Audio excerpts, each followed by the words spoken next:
Hello students, कैसे हैं आप लोग। आई होप आप लोगों की पढ़ाई बहुत अच्छी चल रही होगी। आज हम लोग पॉलिटी के एमसीक्यूज सॉल्व करेंगे और आज की क्लास थोड़ी लंबी होने वाली है क्योंकि बहुत सारे क्वेश्चन सॉल्व करने हैं। तो आप लोग पेशेंस के साथ बैठिए। आपके स्क्रीन पर आपको क्वेश्चन दिखाई दे रहा होगा। एक मिनट। 76 नंबर 75 तक हम लोगों ने कल किया है, ठीक है। देखिए क्या कह रहा है कि भारत में समाचार पत्रों का जो स्वातंत्र्य है वो किससे रिलेटेड है, कौन से आर्टिकल में है बताइए। बिल्कुल सही, संविधान के आर्टिकल 19(1) क में है, ठीक है, विशेष रूप से इसमें है, ठीक है, ऑप्शन नंबर ए। फिर है भारत का जो संविधान है वो स्पष्टतः प्रेस की आज़ादी की व्यवस्था नहीं करता, किंतु यह आज़ादी कौन से आर्टिकल में अंतर्निहित है बताइए। बिल्कुल सही, 19(1) क में, ठीक है, ऑप्शन नंबर ए। फिर देखिए अगला क्वेश्चन क्या है कि स्वतंत्रता के मूल अधिकार से संबंधित संविधान के अनुच्छेद 19 के तहत इसमें बोल रहा है कितने प्रकार की स्वतंत्रताएं प्रत्याभूत है। मतलब यहाँ पे क्वेश्चन में पूछ रहा है कि जैसे आर्टिकल नंबर 19 है ना, उसके अंदर कितने मतलब आर्टिकल है। तो देखिए सबसे पहले तो हमारा 19(1) है, 19(2) है, 19(3) है, इस तरह से करके कितने आर्टिकल है टोटल। बिल्कुल सही, इस तरह से करके आर्टिकल टोटल 6 है, ठीक है। फिर है स्वतंत्रता का अधिकार संविधान के किन अनुच्छेदों में है। स्वतंत्रता का, तो बताइए स्वतंत्रता का आर्टिकल कौन सा है। बिल्कुल सही, स्वतंत्रता का आर्टिकल जो है वो 19 से 22 तक है और 14 से 18 हमारा है समानता का। 23-24 बताइए कौन सा आर्टिकल हो जाएगा। बिल्कुल सही, ये हमारा बेगार श्रम से रिलेटेड आर्टिकल है ना, शोषण के विरुद्ध अधिकार जिसे हम बोलते हैं।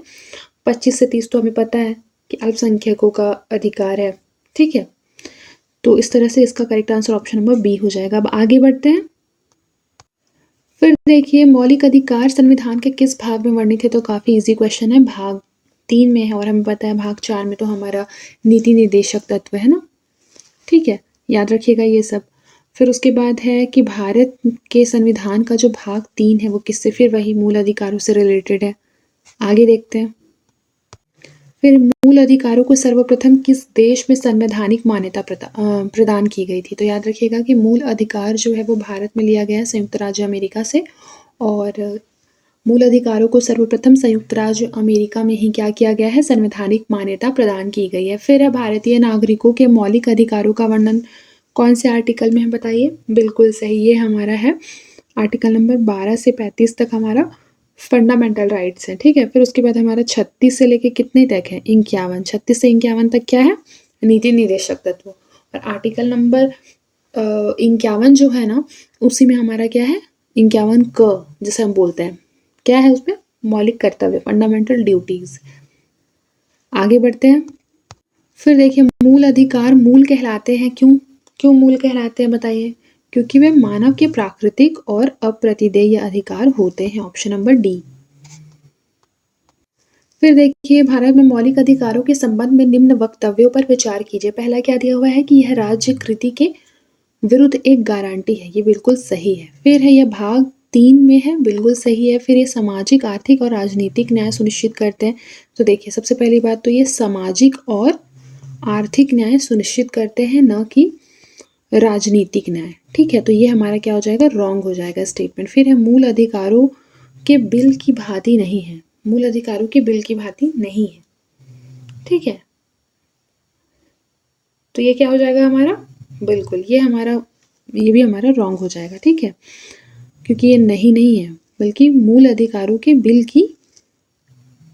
ये थोड़ा स्टेटमेंट ही अलग टाइप का लग रहा है, but I don't know why ये रॉन्ग लग रहा है मुझे, ठीक है। आप करेक्ट आंसर 1 और 2 को मान के चलिए, ऑप्शन नंबर ए।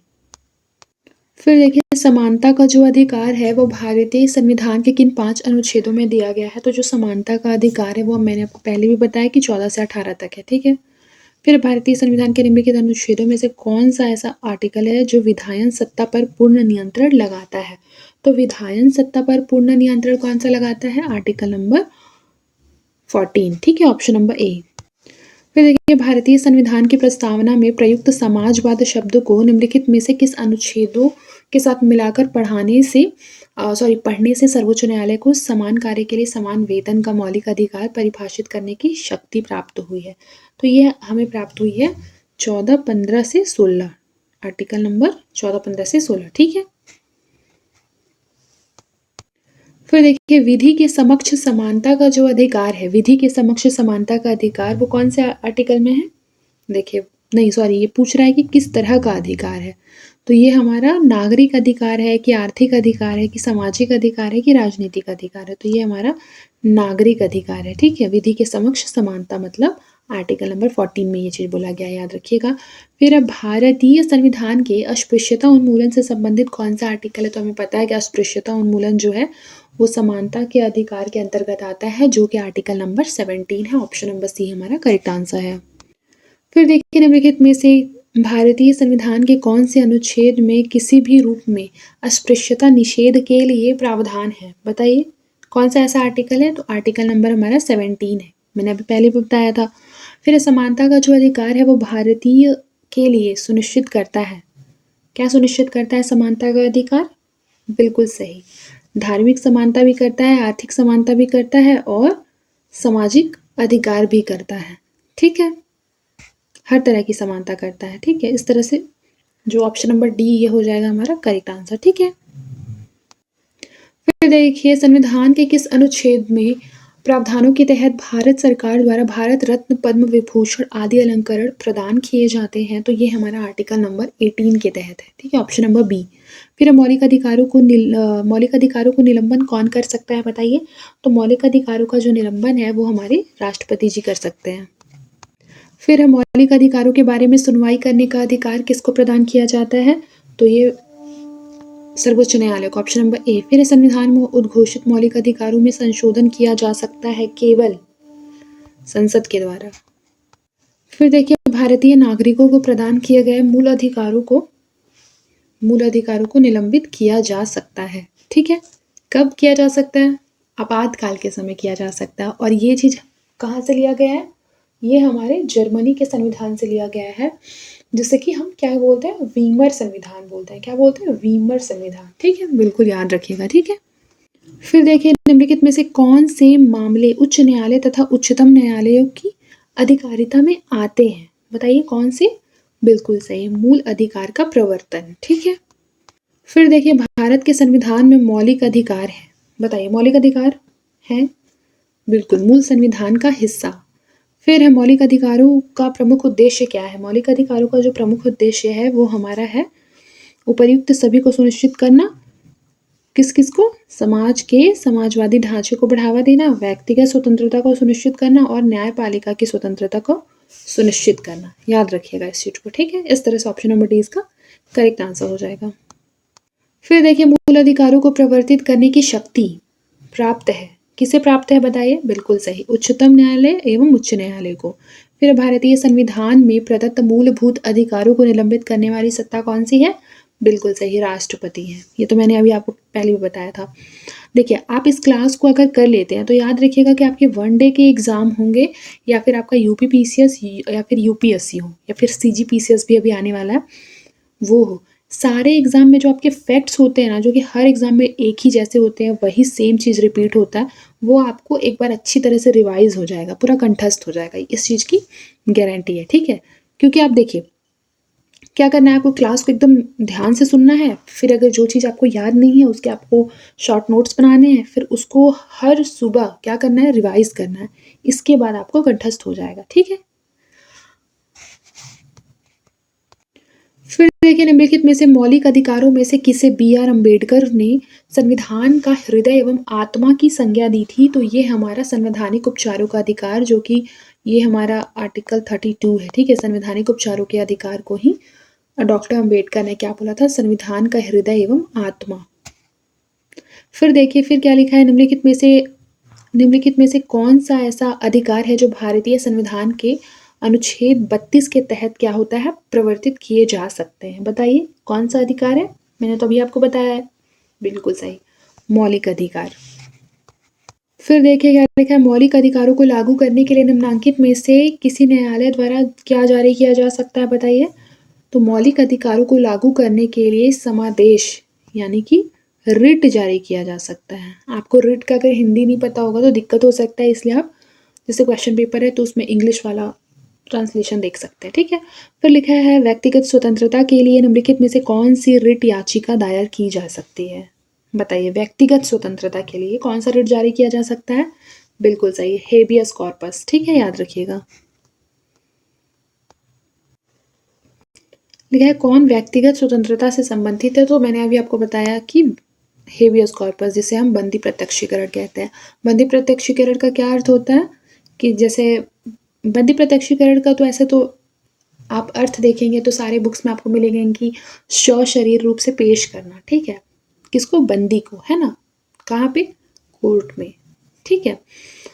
लेकिन बंदी प्रत्यक्षीकरण का मैं आपको मतलब ऐसे शॉर्ट फॉर्म में बता देती हूँ समझने के लिए, आपको याद रखने में ईजी होगा कि बंदी प्रत्यक्षीकरण जैसे नाम से स्पष्ट हो रहा है कि जिसे बंदी बनाया गया है, जिसे कि हिरासत में लिया गया है, उसे क्या करना, प्रत्यक्षीकरण मतलब प्रत्यक्ष रूप से क्या करना, पेश करना कोर्ट में, ठीक है, ये इसका अर्थ हो जाएगा। तो इस तरह से करेक्ट आंसर क्या हो जाएगा, ऑप्शन नंबर ए। फिर देखिए, विभिन्न प्रकार के समादेश जारी करने का अधिकार सर्वोच्च न्यायालय के अतिरिक्त निम्नांकित में से किस न्यायालय को प्राप्त है, बताइए। बिल्कुल सही, किस न्यायालय को प्राप्त है, ये राज्य के उच्च न्यायालय को प्राप्त है, याद रखिएगा ना। फिर देखिए, मैच द कॉलम है जिसमें एक साइड पे मौलिक अधिकार दिए हुए हैं, दूसरे पे आर्टिकल दिया हुआ है, ठीक है। अब आइए ऐसे मैच कर लेते हैं, काफ़ी इजी सा क्वेश्चन है तो आप खुद भी मैच कर लेंगे, लेकिन फिर भी एक बार मैं बता देती हूँ। देखिए, समता का जो अधिकार है, समानता का, ठीक है, वो हमें पता है कि ये हमारा 14 से लेकर 18 है। वाक स्वतंत्रता का अधिकार हमें पता है 19 है। धर्म की स्वतंत्रता ये हमारा आर्टिकल नंबर 25 है। संवैधानिक उपचारों का अधिकार 32 है। इस तरह से करेक्ट आंसर क्या हो जाएगा, option number A, C, option number C. देखिए, मैंने टिक सही किया, मैं मेरे मुंह से निकल गया, ठीक है।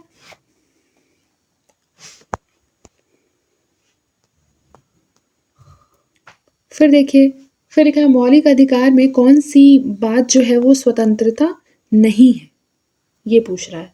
तो बताइए कौन सी स्वतंत्रता नहीं है, हड़ताल करने की आज़ादी मौलिक अधिकार के अंतर्गत नहीं आती है। फिर है किस वाद ने संसद को मौलिक अधिकार में संशोधन का अधिकार दिया है, बताइए। बिल्कुल सही, केशवानंद भारती वाद ने बोला कि संसद मौलिक अधिकार में संशोधन कर सकती है, बशर्ते की, शर्त क्या है, शर्त ये है कि मौलिक अधिकार में संशोधन तो हो सकता है, लेकिन संविधान का जो बेसिक स्ट्रक्चर है, जो मूल ढांचा है, वो क्या नहीं होना चाहिए, चेंज नहीं होना चाहिए, ठीक है। फिर देखिए, मत देने का अधिकार कौन सा अधिकार होता है, तो ये एक राजनीतिक अधिकार है, ठीक है। मत देने का अधिकार नहीं, मत देने का अधिकार राजनीतिक अधिकार हो सकता है यहाँ पे, लेकिन आर्थिक नहीं है। अगर एलिमिनेट करके लगाएं तो नागरिक अधिकार भी है और एक कानूनी अधिकार भी है, अगर देखा जाए तो, ठीक है। तो यहाँ पे ऑप्शंस में काफ़ी चीज़ सही है, ये नहीं है, ठीक है। इस तरह से ऑप्शंस में कुछ गड़बड़ है, ठीक है। फिर संविधान में कल्याणकारी राज्य का आदेश दिया जाता है, बताइए। बिल्कुल सही, नीति निदेशक तत्व में, ऑप्शन नंबर सी। फिर संविधान में राजनीति निदेशक तत्वों को शामिल करने के पीछे क्या उद्देश्य रहा है सरकार का, बिल्कुल सही, सामाजिक आर्थिक लोकतंत्र की स्थापना करना, जो कि नीति निदेशक तत्व में है, ठीक है, सामाजिक आर्थिक लोकतंत्र। फिर है नीति निदेशक सिद्धांत। नीति निदेशक सिद्धांत के विषय में क्वेश्चन दिया हुआ है कि नीति निदेशक सिद्धांत वाद योग्य नहीं है, इसलिए तो अप्रवर्तनीय है, ठीक है। फिर है एक कल्याणकारी राज्य के एक राज्य के निदेश आदर्श वर्णित है, किसमें, राज्य के नीति निदेशक तत्वों में। फिर नीति निदेशक तत्वों को कार्यान्वित करने के लिए क्या मूल अधिकारों का हनन हो सकता है, कुछ का हो सकता है और कुछ का नहीं हो सकता है। फिर भारत के संविधान में अंतर्राष्ट्रीय सुरक्षा को प्रोत्साहन देना सन्निहित है कौन से आर्टिकल में, कौन से भाग में, बिल्कुल सही, ये हमारा है राज्य के नीति निदेशक तत्वों में, आर्टिकल नंबर अंतर्राष्ट्रीय सुरक्षा 51 है। फिर देखिए, समान कार्य के लिए समान वेतन भारत के संविधान में सुनिश्चित किया गया एक कौन सा अधिकार है कि समान कार्य के लिए समान वेतनमान मिलेगा, बताइए। बिल्कुल सही, ये राज्य के नीति निदेशक तत्व का अंग है, याद रखिएगा, राज्य के नीति निदेशक तत्व का अंग है। फिर भारतीय संविधान के निम्नोक्त भागों में से कौन से भाग में न्यायपालिका कार्यपालिका के पृथक्करण का प्रावधान है? तो ये हमारा राज्य के नीति निदेशक सिद्धांत में। कौन से आर्टिकल में? तो मैं आर्टिकल भी लिख देती हूँ, आर्टिकल नंबर 50। ठीक है, याद रखने में आपको ईजी होगा। फिर देखिए, भारतीय संविधान के राज्य के नीति निदेशक सिद्धांत को किस मुख्य कारण से सम्मिलित किया गया है? बताइए, किस मुख्य कारण से सम्मिलित किया गया है? तो कल्याणकारी राज्य की स्थापना के लिए। मूलभूत संविधान के कौन से भाग में राज्य लोक कल्याण की संकल्पना सम्मिलित की गई है? बताइए। बिल्कुल सही, राज्य नीति निदेशक तत्वों में। फिर क्या दिया हुआ है, देख लीजिए एक बार। दिया हुआ है कि संविधान का कौन सा अंश भारत के नागरिकों को आर्थिक न्याय प्रदान करने का संकेत करता है? तो ये हमारा राज्य के नीति निर्देशक तत्व है। फिर निम्नलिखित में से कौन सा राज्य के नीति निर्देशक सिद्धांत नहीं है? राज्य के नीति निर्देशक सिद्धांत नहीं है निजी संपत्ति की समाप्ति। फिर लिखा है राज्य के नीति निर्देशक तत्व, इसमें से कौन सा नहीं है? बताइए। बिल्कुल सही, वैज्ञानिक मनोभाव के विकास, ये हमारे राज्य के नीति निर्देशक तत्व नहीं है। बाकी जो पोषाहार के स्तर को ऊपर उठाना भी है, कमजोर श्रेणियों के आर्थिक हित को बढ़ाना भी है, और कार्यपालिका से न्यायपालिका को अलग करना भी नीति निदेशक तत्व का क्या है? हिस्सा है। फिर देखिए, किस संवैधानिक संशोधन अधिनियम द्वारा संविधान में मूल कर्तव्यों को सम्मिलित किया गया है? बताइए, किसको सम्मिलित किया गया है? बिल्कुल सही, 42वां संवैधानिक संशोधन अधिनियम 1976 के द्वारा किसको सम्मिलित किया गया है? मूल कर्तव्य को सम्मिलित किया गया है। काफी इजी क्वेश्चन है और बहुत रिपीटेड भी है। मौलिक कर्तव्यों को संविधान में सम्मिलित किए जाने का प्रयोजन है विनाशक एवं असंवैधानिक गतिविधियों को नियंत्रित करना। ठीक है। फिर देखिए, संविधान में उल्लेखित मौलिक कर्तव्य किसके लिए हैं? बताइए। सभी नागरिकों के लिए है। ठीक है। फिर मौलिक कर्तव्यों की अवहेलना करने वालों को क्या मिलना चाहिए? दंड देने की व्यवस्था नहीं की गई है। Option number B. फिर देखिए, क्वेश्चन को ध्यान से पढ़िए। भारत के प्रत्येक नागरिक का क्या होगा? कर्तव्य होगा कि प्राकृतिक पर्यावरण का संरक्षण एक सुधार। उपरोक्त कथन भारतीय संविधान के किस अनुच्छेद में संदर्भित है? बताइए, कौन से आर्टिकल में संदर्भित है? ऑप्शन नंबर सी, आर्टिकल 51A के तहत है। ठीक है। फिर संसद के 2 क्रमिक अधिवेशनों के बीच अधिकतम कितने समय अंतराल की अनुमति है? ऑप्शन नंबर बी, 6 माह की अनुमति है। ठीक है। फिर क्या है? संसद के दोनों सदनों का संयुक्त अधिवेशन आयोजित होता है। किसके द्वारा आयोजित होता है? बताइए। बिल्कुल सही, एक ऐसे विधेयक पर विचार करने एवं उसे पारित करने के लिए जिस पर दोनों सदनों में मतभेद हो, उसी में क्या होता है? संसद दोनों सदनों का संयुक्त अधिवेशन आयोजित करता है। याद रखिएगा, ऐसे विधेयक पर विचार करने और उसे पारित करने के लिए जिस पर दोनों सदनों में क्या हो? मतभेद हो। ऑप्शन नंबर डी इसका करेक्ट आंसर होगा। ठीक है, आगे बढ़ते हैं अब। फिर देखिए, भारतीय संसद के दोनों सदनों की संयुक्त बैठक किस संबंध में होती है? तो ये साधारण विधेयक के संबंध में होती है। याद रखिएगा। ठीक है। फिर देखिए, फिर अगला क्वेश्चन है कि साधारण विधेयक से संबंधित गतिरोध को दूर करने के लिए संसद दोनों सदनों की संयुक्त बैठक कौन बुलाता है? संयुक्त बैठक बुलाने का कार्य किसका है? राष्ट्रपति का है। फिर देखिए, लोकसभा राज्यसभा की संयुक्त बैठक कब होती है? तो ये होती है लोकसभा एवं राज्यसभा में मतभेद होने पर। मैंने आपको पहले भी बताया है। ठीक है। फिर अगला क्वेश्चन देख लीजिए। अगला क्वेश्चन बोल रहा है कि संसद के दोनों सदनों के साथ साथ बैठने पर निम्नलिखित में से क्या होता है? तो एक बिल जिस पर दोनों सदन सहमत ना हो उस पर क्या होता है? 1 मिनट, उस पर क्या होता है? विचार करना और उस बिल का पास होना होता है। ठीक है। Option number C. जब संसद दोनों सदनों के किसी भी साधारण विधेयक में मतभेद हो तो इस गतिरोध को किसके द्वारा सुलझाया जाता है? बताइए। बिल्कुल सही, इसे दोनों सदनों की संयुक्त बैठक के द्वारा सुलझाया जाता है। फिर संसद के किसी भी सदस्य की सदस्यता तब समाप्त समझी जाती है यदि वह बिना किसी सदन को सूचित किए अनुपस्थित रहता है। कितने दिन अनुपस्थित रहता है? 60 दिन। फिर देखिए, एक वर्ष में कम से कम कितनी बार संसद की बैठक होना आवश्यक है?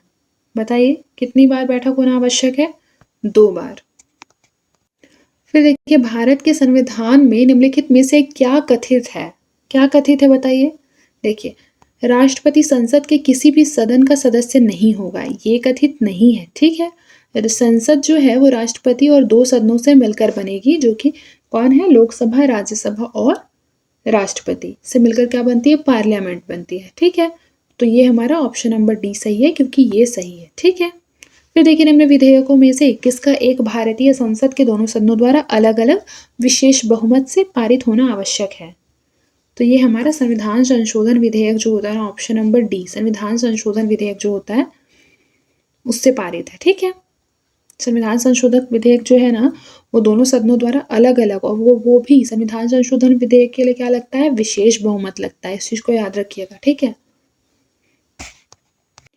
फिर है सांसदों के वेतन का निर्णय कौन करता है? बताइए।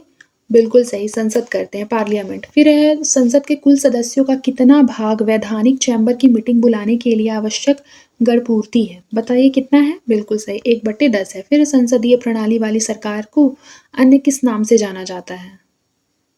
किस नाम से जाना जाता है? तो संघीय सरकार के नाम से जाना जाता है। फिर देखिए निम्नलिखित में से संसद का अभिन्न भाग कहा जाता है, किसे कहा जाता है अभिन्न भाग? बिल्कुल सही, राष्ट्रपति को। फिर है कौन सा संसद का अनन्य भाग नहीं है? तो उपराष्ट्रपति संसद का भाग नहीं है। फिर क्या है? पार्लियामेंट के किसी भी सदन के सदस्य न होने पर भी सदन की बैठक में कौन भाग ले सकता है? ये भारत के महान्यायवादी, ऑप्शन नंबर बी है। ठीक है, फिर है 2 अवधि के लिए भारत के राष्ट्रपति कौन थे? ये थे डॉक्टर राजेंद्र प्रसाद। ठीक है, फिर देखिए भारत सरकार के सर्वोच्च शासकीय अधिकारी कौन है? तो बताइए कौन है शासकीय अधिकारी? सबसे मेन भारत के मंत्रिमंडल के सचिव। फिर है राष्ट्रपति का रिक्त स्थान भर लिया जाना चाहिए। बिल्कुल सही, 6 माह के अंदर। फिर है सर्वसम्मति से निर्वाचित भारत के राष्ट्रपति कौन थे? बताइए। तो काफी इंपॉर्टेंट क्वेश्चन है ना, इस तरह के क्वेश्चन पीसीएस में पूछ दिए जाते हैं। एन संजीव रेड्डी जो थे वो सर्वसम्मति से निर्वाचित भारत के राष्ट्रपति थे। वित्त बिल के लिए किसकी पूर्व स्वीकृति आवश्यक है? बताइए, वित्त बिल के लिए किसकी पूर्व स्वीकृति आवश्यक है? बिल्कुल सही, भारत के राष्ट्रपति के लिए। फिर है कि किसी भी अभियुक्त को फांसी की सजा बदलने के लिए, कम करने के लिए उसका अधिकार किसे मिला गया है? तो ये मिला है राष्ट्रपति को। फिर है राज्यसभा में राष्ट्रपति द्वारा मनोनीत सदस्यों की कुल संख्या कितनी है? बताइए कितनी है? बिल्कुल 12। फिर है भारत के राष्ट्रपति को यह अधिकार प्राप्त नहीं है कि वह क्या करे? बताइए कौन सा ऐसा अधिकार है जो राष्ट्रपति को प्राप्त नहीं है? बिल्कुल सही, न्यायालय के न्यायाधीश को पद से हटाए, ये अधिकार प्राप्त नहीं है। फिर है किसी भी विधि के प्रश्न पर सर्वोच्च न्यायालय से परामर्श लेने का अधिकार किसको है? तो ये राष्ट्रपति को है। फिर है राष्ट्रपति के उम्मीदवार के लिए क्या आवश्यक नहीं है? पढ़ा लिखा होना आवश्यक नहीं है। फिर क्या दिया हुआ है? राष्ट्रपति के निर्वाचन में राज्य का मुख्यमंत्री मतदान के लिए पात्र नहीं होता है यदि वह राज्य विधानमंडल में उच्च सदन का सदस्य हो, तो क्या होगा? वो पात्र नहीं होगा। इसका मतलब तो आप समझ ही रहे होंगे, ऑप्शन नंबर सी इसका करेक्ट आंसर है। देखिए अगर वो राज्य विधानमंडल में उच्च सदन का अधिकारी होगा, सदस्य होगा, तो मतलब वो विधान परिषद का सदस्य है मुख्यमंत्री। और आपको पता होना चाहिए कि राष्ट्रपति के निर्वाचन में जो राज्य परिषद होते हैं, ठीक है, राज्य परिषद के सदस्य क्या होते हैं? शामिल नहीं किए जाते हैं। इस चीज को याद रखिएगा। ठीक है, फिर लिखा है भारत के संविधान में कितनी अनुसूची है? बताइए कितनी अनुसूची है?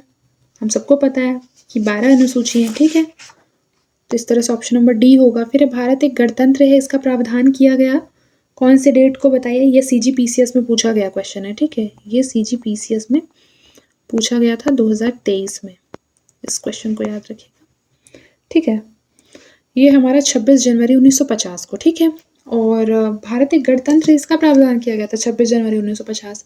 अगर ये पूछा जाए कि भारत का जो संविधान है उसको कब अपनाया गया था, तो बताइए कब अपनाया गया था? ये मुझे आप कमेंट बॉक्स में बताएंगे। ठीक है, अगला क्वेश्चन देखिए, भारत में राष्ट्रपति चुना जाता है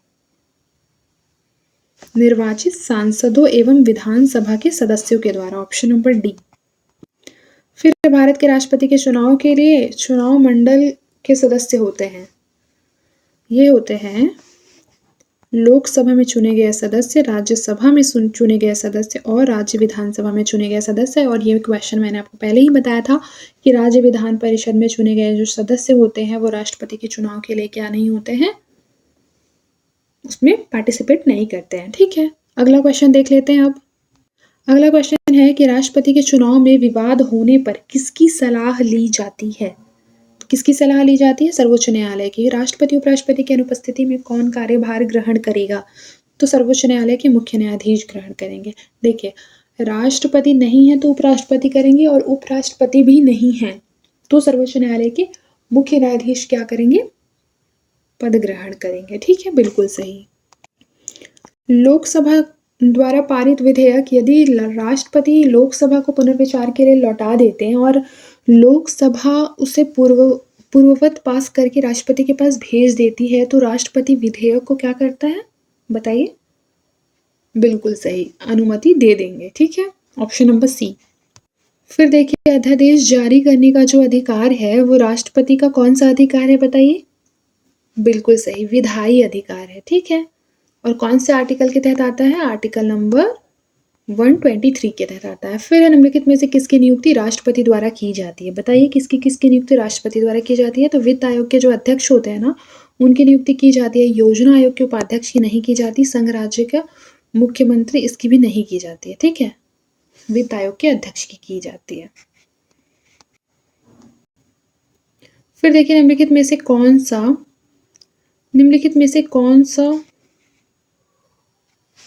एक मिनट, निम्नलिखित में से कौन सा राष्ट्रपति के निर्वाचन का भाग है परंतु उसके महाभियोग अधिकरण का भाग नहीं है?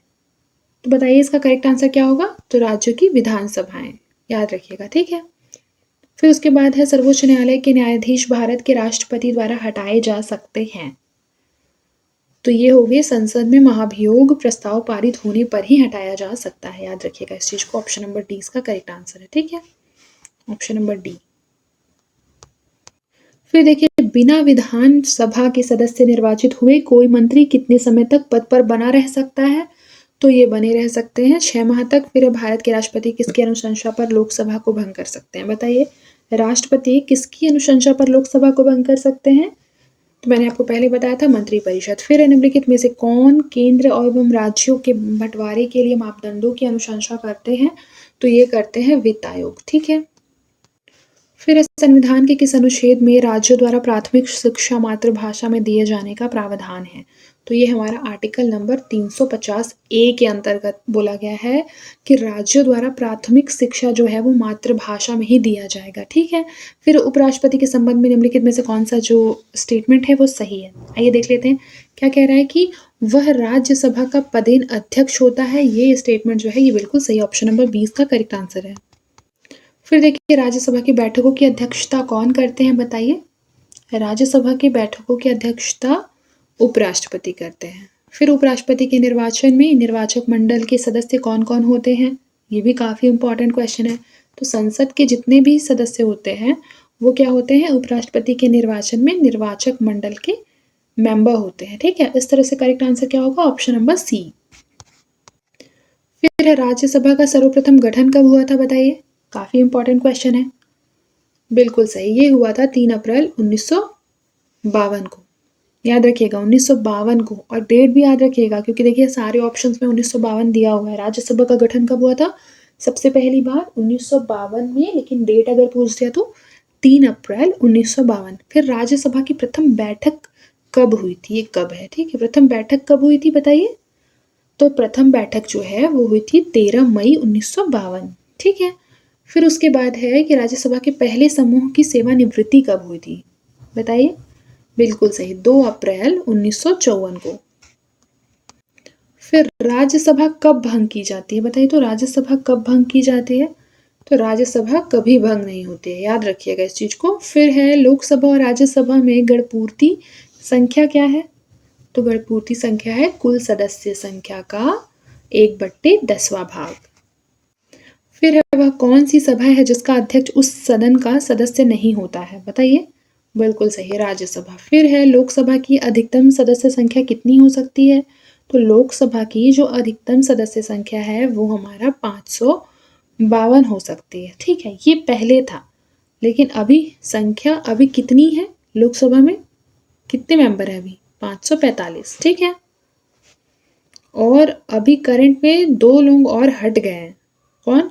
एंग्लो भारतीय जो मेंबर थे, जिसको कि प्रेसिडेंट चुनते थे, ठीक है, वो अभी हट गए हैं। तो शायद ये 543 है, एक बार आप देख लीजिएगा, पर 543 ही है, ठीक है।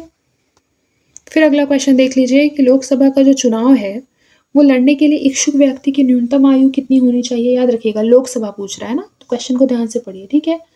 तो ये हमारा है 25 वर्ष, और राज्यसभा पूछता तो कितना होता, 30 वर्ष।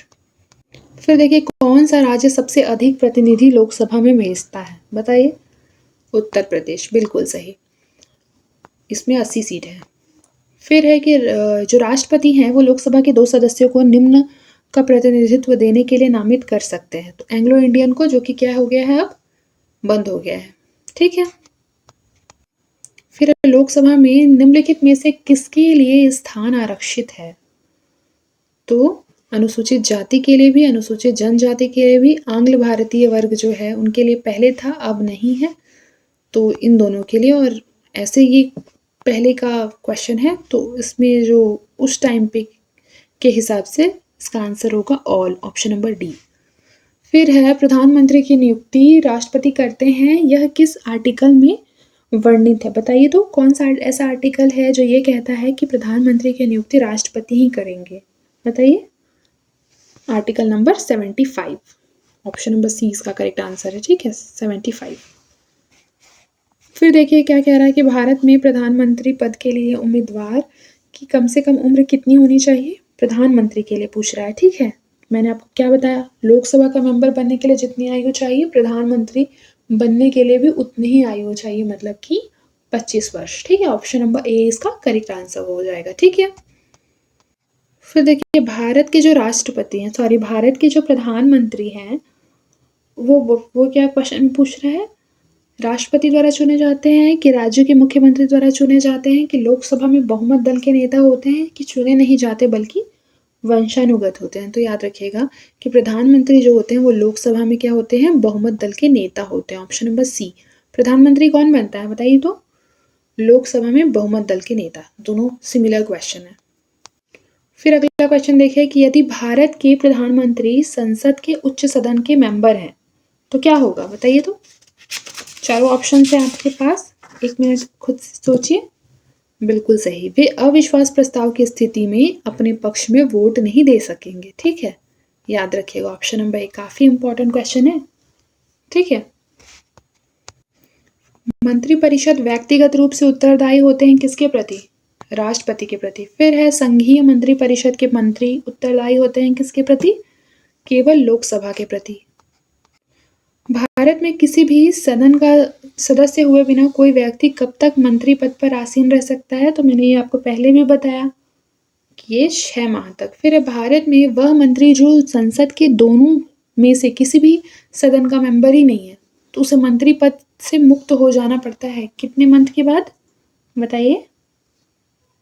बिल्कुल सही, मैंने आपको बताया है 6 मंथ के बाद। ये भी ऑलमोस्ट सिमिलर क्वेश्चन है। भारतीय संविधान के निम्नलिखित प्रावधानों में से कौन सा प्रावधान मंत्रिपरिषद की नियुक्ति एवं पदच्युति को विवेचित करता है, बताइए। तो बिल्कुल सही, आर्टिकल नंबर 75, ठीक है।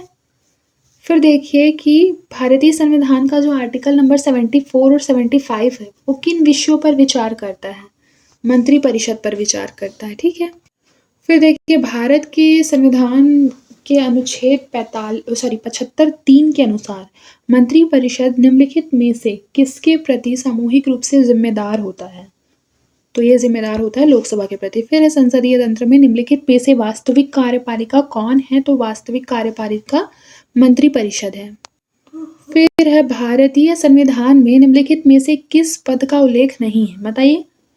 बिल्कुल सही, उप प्रधानमंत्री का। उप प्रधानमंत्री पद की व्यवस्था राजनीतिक व्यवस्था को कमजोर करती है।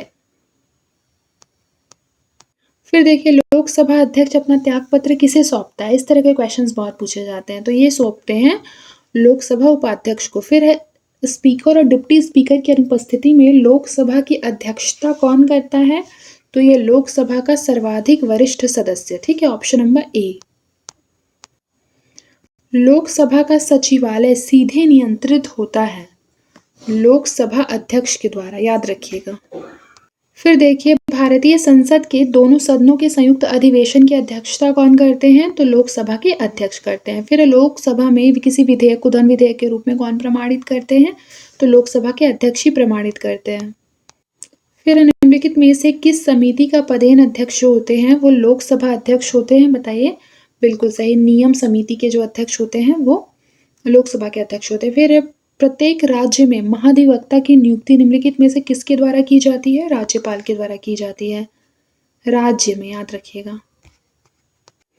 फिर किसी राज्य का सर्वोच्च विधि अधिकारी कौन होते हैं? तो राज्य के सर्वोच्च विधि अधिकारी होते हैं एडवोकेट जनरल ऑफ इंडिया, राज्य के, ठीक है। और अटॉर्नी जनरल ऑफ इंडिया किसके होते हैं? भारत के होते हैं, मतलब हमारे देश के सर्वोच्च विधि अधिकारी कौन होते हैं? Attorney general of India. और एडवोकेट जनरल ऑफ इंडिया किसके होते हैं? राज्य के होते हैं। ये आपको याद रखना है, ठीक है। अब अगला क्वेश्चन देख लेते हैं।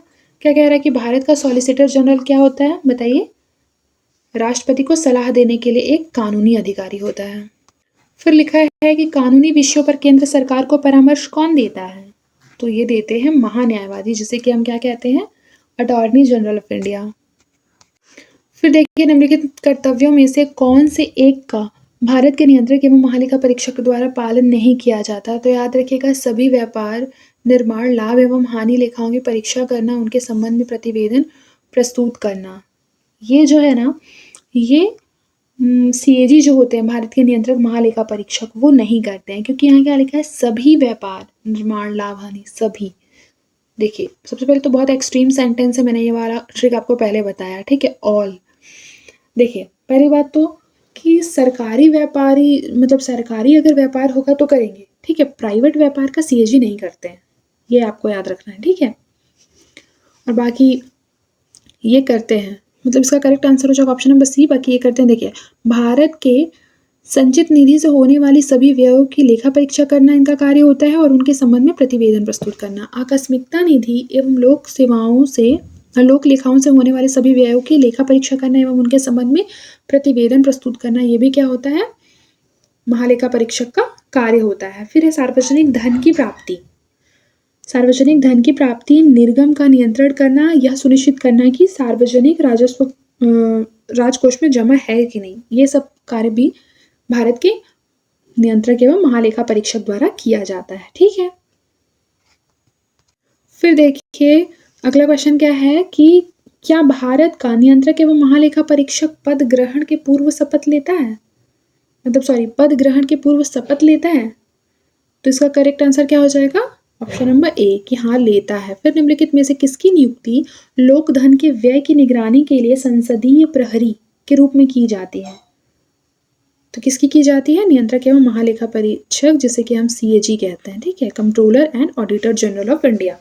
फिर भारत के नियंत्रक एवं महालेखा परीक्षक के बारे में कौन सा स्टेटमेंट सही है, ये पूछ रहा है, ठीक है। तो देखिए, सबसे पहले तो इसकी नियुक्ति राष्ट्रपति के द्वारा की जाती है, ये पहला ही हमको सही मिल गया, ऑप्शन नंबर ए। देखिए, फिर लिखा है हमारा कि मैच द कॉलम, जिसमें एक साइड पे क्या दिया हुआ है? संसदीय समिति दिए हुए हैं और दूसरे साइड पे क्या दिया हुआ है? उसके कार्य दिए हुए हैं। आइए देखते हैं, ठीक है। प्रवर समिति, प्रवर समिति के क्या कार्य है? वित्त की समीक्षा करना एवं परिवर्तन का सुझाव देना, ये प्रवर समिति का क्या है? कार्य है। फिर है लोक लेखा समिति, लोक लेखा समिति के क्या कार्य हैं बताइए? बिल्कुल सही, लोक लेखा समिति के कार्य हैं सरकारी पैसा सही ढंग से खर्च हुआ है या नहीं, इसकी परीक्षण करना। प्राक्कलन समिति के क्या कार्य हैं? बजट में विभागीय व्यय की जांच करना। ये बहुत इंपॉर्टेंट क्वेश्चन है, इसको इंपॉर्टेंट मार्क कर लीजिए, क्योंकि बहुत कंफ्यूजन होता है कि डिफरेंट टाइप ऑफ जितनी भी समिति है ना, उनके क्या क्या कार्य हैं, ठीक है, तो ये याद रखिएगा, ठीक है। इसका करेक्ट आंसर हो जाएगा ऑप्शन नंबर डी। फिर देखिए, भारतीय संविधान के किस भाग में संघीय न्यायपालिका का उल्लेख है? तो संघीय न्यायपालिका का उल्लेख है हमारा भाग 5 में, ठीक है, याद रखिएगा इस चीज को। फिर है सर्वोच्च न्यायालय में तदर्थ न्यायाधीश की नियुक्ति होती है जब न्यायालय के किसी भी सत्र के लिए न्यायाधीशों का कोरम गणपूर्ति नहीं होता है। ठीक है। फिर सर्वोच्च न्यायालय में तदर्थ न्यायाधीशों की नियुक्ति कौन कर सकता है? कौन कर सकता है बताइए? बिल्कुल सही, राष्ट्रपति की अनुमति प्राप्त कर सर्वोच्च न्यायालय का जो मुख्य न्यायाधीश है वो कर सकते हैं। ठीक है। फिर क्या लिखा है? सर्वोच्च न्यायालय में न्यायाधीश नियुक्त होने के लिए व्यक्ति को कम से कम कितने वर्ष उच्च न्यायालय का एडवोकेट होना चाहिए? बताइए। 10 वर्ष। ऑप्शन नंबर 20 का करेक्ट आंसर है। फिर भारत के सर्वोच्च न्यायालय का एक न्यायाधीश कितनी उम्र तक अपने पद पर बना रह सकता है? बताइए कितनी उम्र तक बना रह सकता है? 65 वर्ष तक अपनी उम्र पर बना रह सकता है। ठीक है। फिर उसके बाद है कि उच्चतम न्यायालय के न्यायाधीशों की संख्या कितनी है? बताइए। 30। ठीक है, याद रखिएगा। और एक मिलाकर ये जो हमारे chief justice of India, total क्या हो जाएंगे हमारे? 31।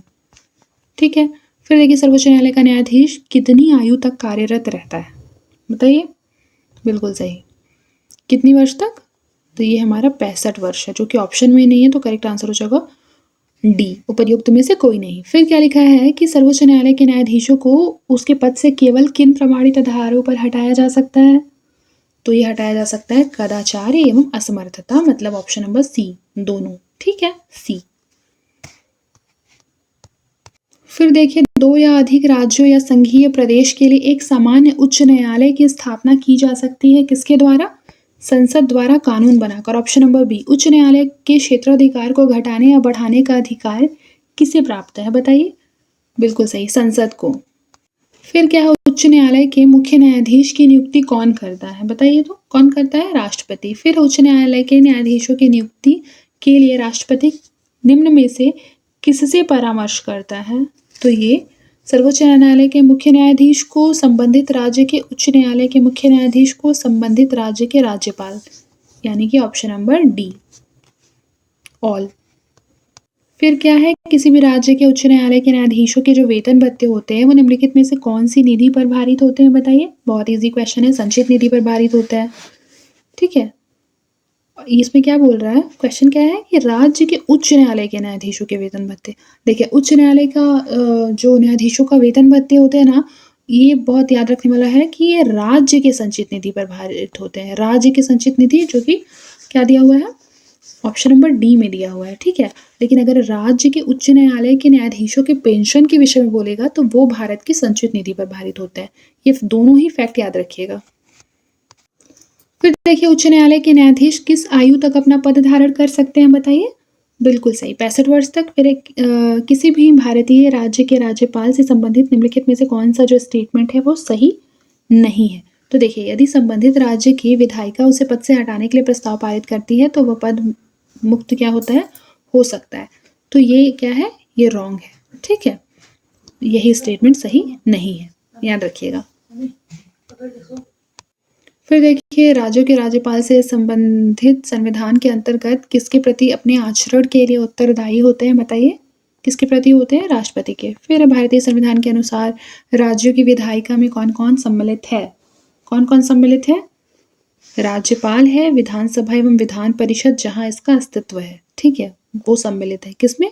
राज्यों की विधायिका में। ठीक है, तो ये क्या हो जाएगा? ओनली 4। निम्नलिखित में से कौन भारत के राष्ट्रपति की इच्छा तक ही पद पर बना रह सकता है? कौन बने रह सकते हैं? राज्यपाल, ऑप्शन नंबर बी। फिर है राज्यपाल के पद पर नियुक्ति की न्यूनतम उम्र सीमा कितनी है? बताइए। बिल्कुल सही, 35 वर्ष। फिर है राज्यपाल सोने के पिंजरे में निवास करने वाली चिड़िया के समतुल्य है। ये किसने कहा था? बताइए तो।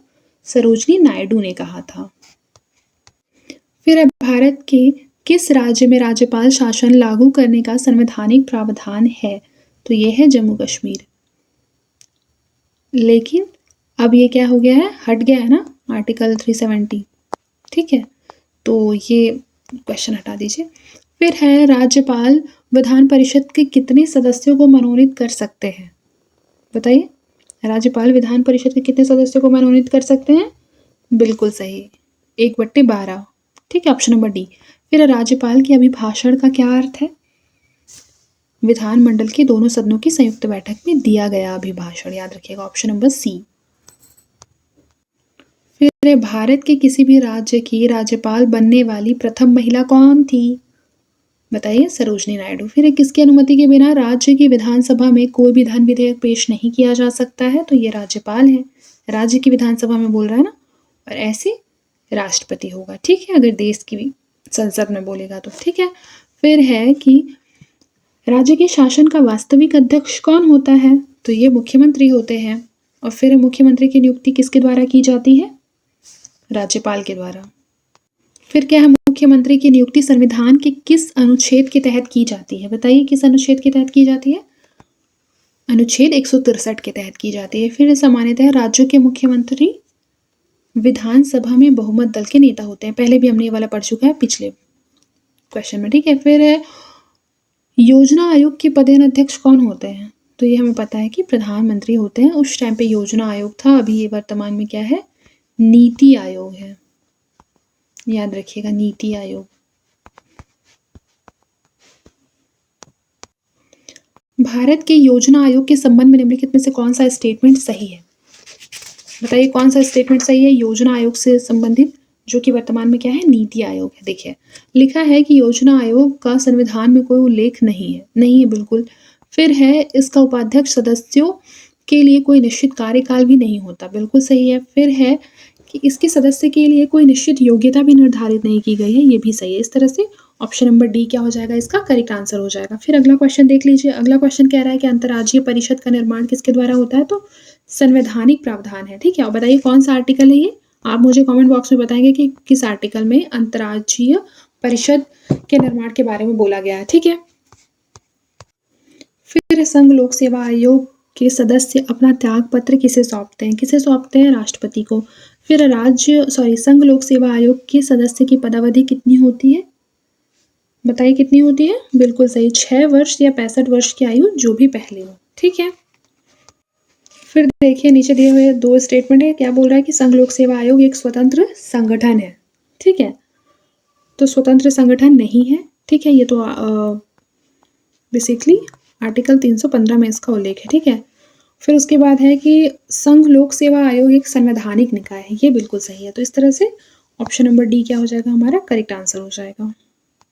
फिर देखिए, बोल रहा है भारत सरकार का जो अधिनियम 1919 है कि अधीन लोक सेवा आयोग की स्थापना कब की गई थी? बताइए, कब की गई थी? तो 1926 में की गई थी। कौन से एक्ट के तहत? तो लिखा ही हुआ है भारत सरकार अधिनियम 1919। फिर है योजना आयोग क्या है, जो कि वर्तमान में नीति आयोग में क्या है? बताइए, ऑप्शंस पे ध्यान दीजिए। परामर्शदात्री संस्था है। निम्नलिखित में से कौन सा एक संविधान का अंग नहीं है? बताइए, कौन सा नहीं है? तो योजना आयोग यानी कि वर्तमान में जो नीति आयोग है वो संविधान का अंग नहीं है। क्षेत्रीय परिषदों का सृजन हुआ है संसदीय कानून के द्वारा। Option number B. फिर क्या है, वित्त आयोग का मुख्य कार्य क्या है? बताइए। तो बिल्कुल सही, केंद्रीय करों में राज्यों के भाग एवं केंद्र द्वारा राज्यों के लिए दिए जाने वाली वित्तीय सहायता के सिद्धांत को निर्धारित करना। ऑप्शन नंबर ए।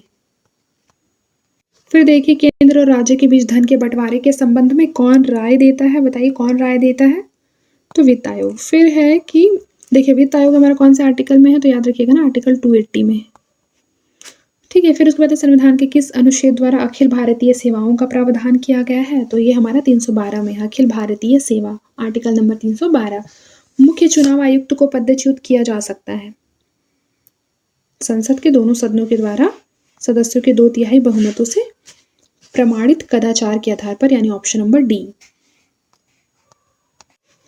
फिर निम्नलिखित में से कौन सा प्राधिकरण भारत की समेकित निधि में राज्यों को राजस्व का सहायता अनुदान देने वाले सिद्धांतों की अनुशंसा करते हैं? बताइए, बिल्कुल सही, वित्त आयोग। फिर है कि भारत के किस राज्य में उर्दू को प्रथम राजभाषा का दर्जा प्रदान किया गया है? तो ये जम्मू एवं कश्मीर में। फिर क्या दिया हुआ है कि दबाव समूह राजनीतिक दलों से किस अर्थ में भिन्न होते हैं? बताइए। तो वे सत्ता प्राप्ति का प्रयत्न नहीं करते हैं। ठीक है, दबाव समूह जो होते हैं ना, वो सत्ता प्राप्ति का प्रयत्न नहीं करते, लेकिन जो राजनीतिक दल होते हैं ना, वो सत्ता प्राप्ति का क्या करते हैं? प्रयत्न करते हैं। दबाव समूह का प्रधान उद्देश्य क्या होता है? तो उनका प्रधान उद्देश्य होता है अपने सदस्यों के हितों की अभिवृद्धि करना। ऑप्शन नंबर ए। फिर निम्नलिखित में से कौन सा कथन दबाव समूह का अर्थ का बोध कराता है? तो देखिए, नीति संबंधी निर्णयों को नियंत्रित करने हेतु प्रभाव डालने वाला जो समूह होता है ना, वो क्या होता है हमारा? दबाव समूह होता है। देखिए, अखिल भारतीय विद्यार्थी परिषद Bhajpa, all India students federation साम्यवादी दल से रिलेटेड है, नेशनल स्टूडेंट्स यूनियन कांग्रेस से रिलेटेड, समता युवाजन जो है वो समाजवादी पार्टी से रिलेटेड है। फिर याद रखिए, श्रमिक संघ दिया हुआ है, राजनीतिक दल को क्या करना है? मैच करना है। ये देखते हैं, सबसे पहले AITUC दिया हुआ है जो कि भाजपा 1 से रिलेटेड है। फिर है हमारा INTUC, ये रिलेटेड है हमारा कांग्रेस 1 से। फिर उसके बाद है UTUC जो है वो माकपा से, और BMS तो है हमारा भाजपा से। ये हो जाएगा ऑप्शन नंबर डी। लोकतंत्र का जो कार्य है वो लोकतंत्र का कार्य संचालन किसके अभाव में असंभव है? किसके अभाव में असंभव है बताइए? राजनीतिक दल के। फिर भारत में दलीय व्यवस्था किस प्रकार की है? तो भारत में दलीय व्यवस्था बहुदलीय है। उन अवशिष्ट मामलों पर जिनका केंद्रीय राज्य संवर्ती सूचियों में उल्लेख न हो, कौन विधि निर्माण कर सकता है? कौन कर सकता है? केवल संसद। फिर है किसी राजनीतिक दल का राष्ट्रीय दल के रूप में मान्यता दिया जाता है जबकि उसे 4 या अधिक राज्यों में राज्य स्तरीय राजनीतिक दल के रूप में मान्यता दी गई हो। Option number C. प्रथम पंचायती राज व्यवस्था का उद्घाटन पंडित जवाहरलाल नेहरू द्वारा 2 अक्टूबर 1959 को कहाँ किया गया था? बताइए तो कहाँ किया गया था? बिल्कुल सही, ये किया गया था नागौर में। नागौर कहाँ है? राजस्थान में है, याद रखिएगा। ठीक है। फिर देश के ग्रामीण क्षेत्र में सामाजिक एवं सांस्कृतिक उत्थान के लिए सामुदायिक विकास कार्यक्रम कब प्रारंभ किया गया था? ऑप्शन नंबर सी क्या हो जाएगा? 2 अक्टूबर 1952। ठीक है। फिर क्या है? सामुदायिक विकास कार्यक्रम का मुख्य उद्देश्य क्या है? सामुदायिक विकास कार्यक्रम का उद्देश्य क्या है?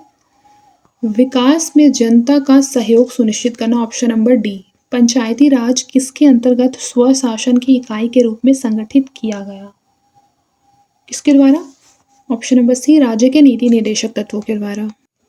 फिर है भारत में त्रिस्तरीय पंचायती राज तंत्र की सिफारिश किसके द्वारा की गई थी? ये काफ़ी इंपॉर्टेंट क्वेश्चन है ना। बताइए किसके द्वारा की गई थी? बलवंत मेहता समिति के द्वारा की गई थी।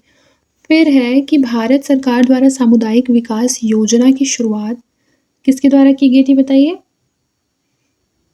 बिल्कुल सही, ये कौन से सन में की गई थी? तो ये 1952 में की गई थी। ऑप्शन नंबर सी।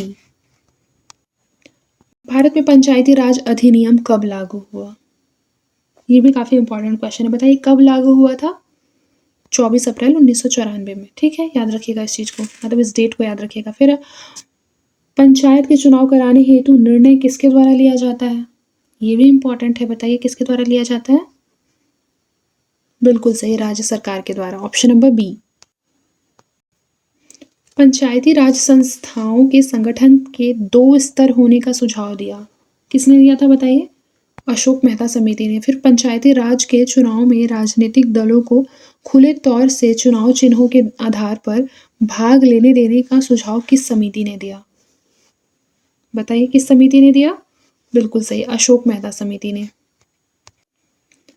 73वें संविधान संशोधन द्वारा 11वीं अनुसूची में पंचायती राज संस्थाओं को कितने कार्य सौंपे गए हैं? कितने कार्य सौंपे गए हैं? 29।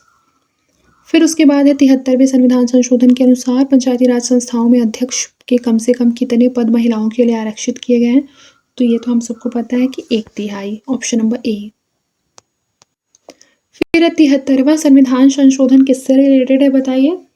बिल्कुल सही है, रिलेटेड है हमारा पंचायती राज प्रणाली से। फिर है पंचायती राज के कार्य क्षेत्र में क्या नहीं आता है? तो ये माध्यमिक शिक्षा नहीं आता है, याद रखिएगा।